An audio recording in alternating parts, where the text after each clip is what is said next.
जैसा कि हमारे चैनल का नाम है स्टोरी चेज़र, तो आज हम मैसूर के आन बान शान की स्टोरी चेज़ करके लाए हैं।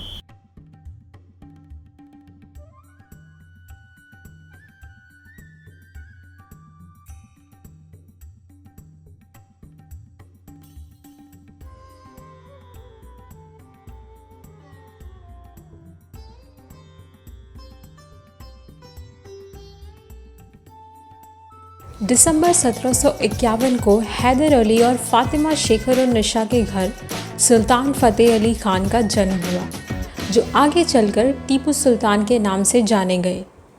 टीपू सुल्तान के पिता हैदर अली मैसूर साम्राज्य के एक सैनिक थे और अपनी ताकत के बल पर वो 1761 में मैसूर के शासक बने।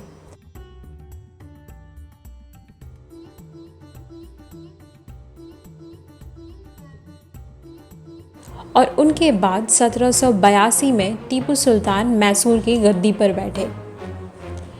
टीपू सुल्तान को एक योग्य योद्धा और शासक माना जाता है, साथ ही वो एक विद्वान भी थे। उनके शासनकाल के दौरान ही उर्दू पत्रकारिता को बढ़ावा मिला और उनकी सेना का साप्ताहिक बुलेटिन उर्दू में था। माना जाता है कि उनकी खुद की एक बेहतरीन लाइब्रेरी हुआ करती थी, जिसमें उर्दू, फ़ारसी, अरबी और हिंदी में लिखी 2000 से भी ज़्यादा किताबें थी। वो एक बेहतरीन घुड़सवार थे और घुड़सवारी को एक कला मानते थे। लंदन के विक्टोरिया एंड एल्बर्ट म्यूज़ियम में उनका एक चित्र रखा गया है। उसमें उनकी एक बाह में एक बेल्ट है, जिसमें लाल म्यान के अंदर एक तलवार लटक रही है। टीपू सुल्तान को टाइगर ऑफ मैसूर के नाम से जाना जाता है और बाघ को उन्होंने अपना प्रतीक चिन्ह बनाया था, और इसलिए उनके हथियारों पर बाघ की आकृति किसी न किसी तरह नज़र आ ही जाती है।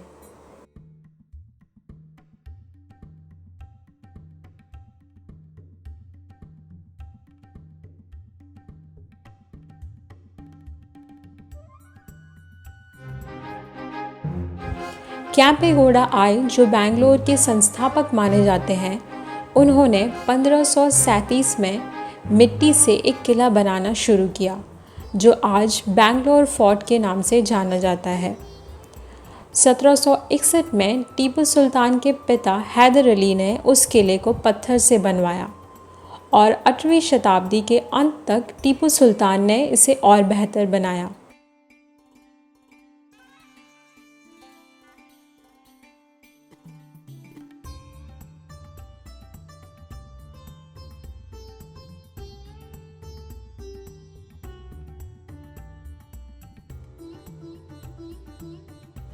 हैदर अली ने बेंगलोर किले की दीवारों के अंदर ही समर पैलेस बनवाना शुरू किया, जो टीपू सुल्तान के शासनकाल के दौरान पूरा हुआ। ये समर पैलेस इंडो इस्लामिक कारीगरी का बहुत अच्छा एग्जाम्पल है। ये पूरी तरह टीक की लकड़ी से बना है और यहाँ बहुत से खम्भे बने हैं, जिन पर बहुत सुंदर कारीगरी की गई है, और यहाँ बैल्कनी है। माना जाता है कि टीपू सुल्तान इन्हीं बैल्कनी से अपने दरबार का संचालन करते थे। टीपू सुल्तान की मृत्यु के बाद अंग्रेज़ों ने इसे अपने सचिवालय के रूप में इस्तेमाल किया था।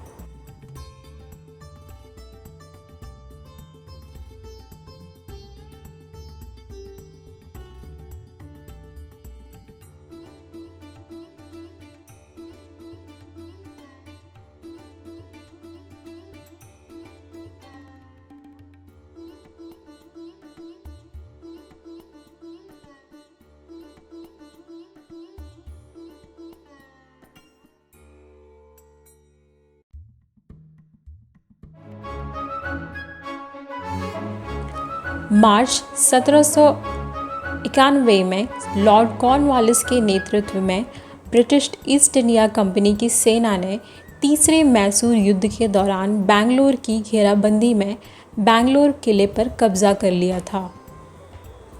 फरवरी 1799 में जनरल जॉर्ज हैरिस के नेतृत्व में 21,000 सैनिक बेलौर से मैसूर की तरफ बढ़े और आगे 16,000 सैनिक उसमें जुड़े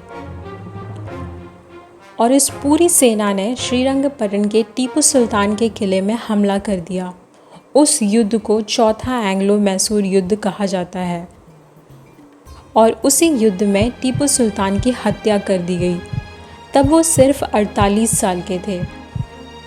माना जाता है कि अंग्रेज़ों ने टीपू सुल्तान को मार ही दिया था, लेकिन वो खुद इस बात को नहीं जान पाए थे क्योंकि टीपू सुल्तान उस पूरे युद्ध में एक आम सैनिक की तरह लड़े थे।